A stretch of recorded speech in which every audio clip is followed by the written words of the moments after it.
నమస్తే welcome to టీఎస్3 news నేను సృజన తెలంగాణపై కేంద్రంలోని బీజేపీ ప్రభుత్వం సవతి తల్లి ప్రేమ చూపిస్తుందన్న విమర్శలు మరోసారి తెరపైకి వచ్చాయి.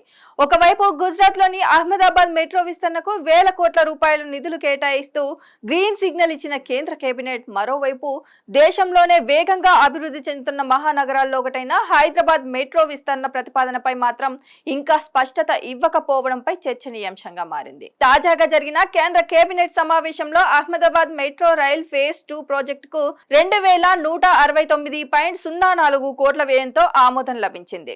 ఈ ప్రాజెక్టుతో నగర రవాణా వ్యవస్థ మరింత బలోపేతం కానుండగా గుజరాత్ కు కేంద్రం మరోసారి భారీ మద్దతు అందించినట్లు కనిపిస్తోంది. అదే సమయంలో ఆంధ్రప్రదేశ్ రాజధాని అమరావతి అభివృద్ధికి కూడా కేంద్రం కీలక నిర్ణయం తీసుకుంది. అమరావతిలో సెంట్రల్ సెక్రటేరియట్ నిర్మాణానికి 2534 కోట్ల నిధులతో ఆమోదం తెలిపింది. దీంతో ఏపీ రాజధాని నిర్మాణం పనులకు మరింత ఊతం లభించనుంది. అయితే తెలంగాణకు సంబంధించిన కీలక మౌలిక వసతుల ప్రాజెక్టులు మాత్రం కేంద్రం వద్ద పెండింగ్ లోనే ఉన్నాయన్న విమర్శలు వినిపిస్తున్నాయి. ముఖ్యంగా హైదరాబాద్ మెట్రో 2వ దశ విస్తరణకు రాష్ట్ర ప్రభుత్వం పలుమార్లు ప్రతిపాదనలు పంపినప్పటికీ ఇప్పటి వరకు కేంద్రం నుంచి తుది ఆమోదం రాకపోవడం రాజకీయంగా దుమారం రేపుతోంది.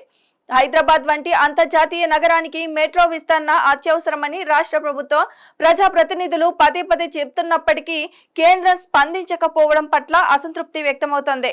గుజరాత్, ఆంధ్రప్రదేశ్ రాష్ట్రాలకు వరుసగా భారీ ప్రాజెక్టులు మంజూరు చేస్తూ తెలంగాణ అంశంలో మాత్రం నిర్లక్ష్య వైఖరి అవలంబిస్తోందని ప్రతిపక్ష పార్టీలు విమర్శిస్తున్నాయి. మరోవైపు కేంద్ర ప్రభుత్వం మాత్రం దేశవ్యాప్తంగా అభివృద్ధి ప్రాజెక్టులకు సమాన ప్రాధాన్యత ఇస్తున్నామని చెబుతోంది. అయితే తాజా కేబినెట్ నిర్ణయాల నేపథ్యంలో తెలంగాణకు కేంద్రం న్యాయం చేస్తుందా, హైదరాబాద్ మెట్రో విస్తరణకు ఎప్పుడు ఆమోదం లభిస్తుంది అనే ప్రశ్నలు ఇప్పుడు రాజకీయ వర్గాల్లో హాట్ టాపిక్ గా మారాయి.